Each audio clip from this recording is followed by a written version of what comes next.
target customer. Base for this gas station, local residents, commuters, truck drivers, etc. We target customers based on this testing. Primarily are the abay-abay, or what we call contributors. Second is are the bicycle drivers. The third is the owners or car owners that has diesel. I have to be getting diesel there. And that's my target customer. So that I will serve them water.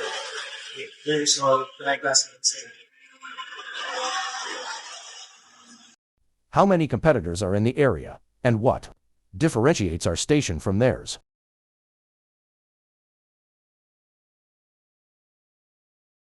In this area, I have only one competitors, but I consider the big station as my competitors as well.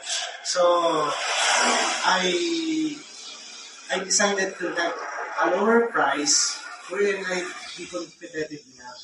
That's my primary goal because the clients or the commuters always seek for the lowest price.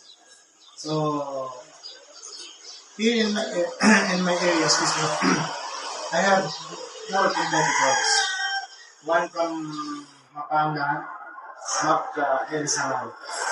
And the other one is from Binagre. So that's my four competitors.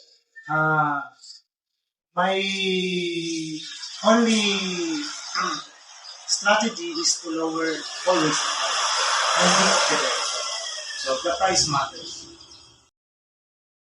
What is the local demand for gasoline, diesel, and alternative fuels like electric vehicle charging? We know already that Filipinos or Philippines slowly adapt for the what we call the electric vehicles. But it will take a long time because it has laws already that will cater the electric vehicles. But for the meantime, the local demand of fuels is high because you will not go to the far place to refuel. But because of this portable fuel machine stations, the barangay in itself give what we call this opportunity to refuel their vehicles in a nearby. So that's the primary goal of the law.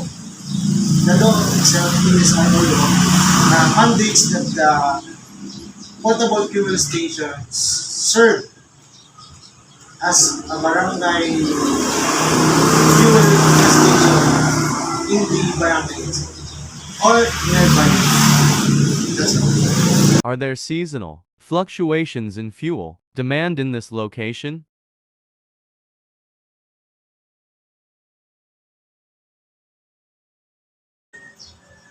When what we call this the fluctuation, it always fluctuates weekly. The fluctuation refers to the price for me. So every week, the fuel price changes. This coming tomorrow, Tuesday, the fuel will go up to 2 pesos starting tomorrow. So my strategy for this fuel demand is always competitive and lower the price. Sabi nga ng mga Chinese, kahit nakakuha ka ng konting bilego, masaya. So, mas marami nagpapalarga, mas yung supply and demand mo mas